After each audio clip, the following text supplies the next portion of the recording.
আকাশ জুড়ে এখনো ভেসে বেড়াচ্ছে নজরদারি ড্রোন। চলছে কথার লড়াই। যুদ্ধ যেন থেমে নেই, শুধু চারদিক বদলেছে।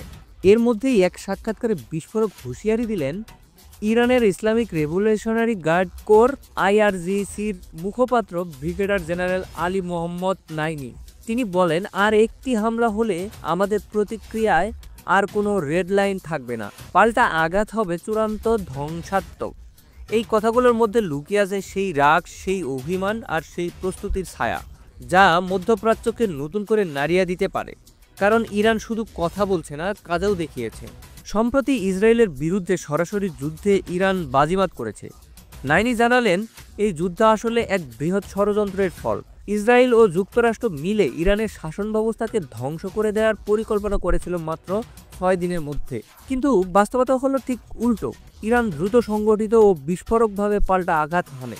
আল মায়াদিনের প্রতিবেদনে বলা হয়েছে, যুদ্ধের ঠিক মাঝখানে ইরান ছুড়ে দেয় 2000-এরও বেশি ক্ষেপণাস্ত্র ও ড্রোন, যার অনেকগুলোই আঘাত হানে নিখুঁতভাবে লক্ষ্যবস্তুতে।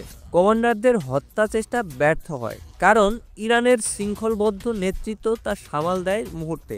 বরং এই ঘটনার পরেই ইরানের প্রতিক্রিয়া এতটাই শক্তিশালী হয় যে ইসরায়েল ভুলে যায় কার বিরুদ্ধে লড়াই করছে। এদিকে ইরানের অভ্যন্তরে ভয় কিংবা ভাঙনের চিহ্ন ছিল না, বরং গোটা দেশ আরও ঐক্যবদ্ধ হয়ে ওঠে। সবচেয়ে নাটকীয় মোড় আসে 21শে জুন শনিবার। যুদ্ধ তখন চরমে, আর সেই মুহূর্তে তৃতীয় পক্ষের মধ্যস্থতায় শুরু হয় গোপন আলোচনা। 23শে জুন সোমবার খবর আসে, ইসরায়েল চায় যুদ্ধ থামাতে।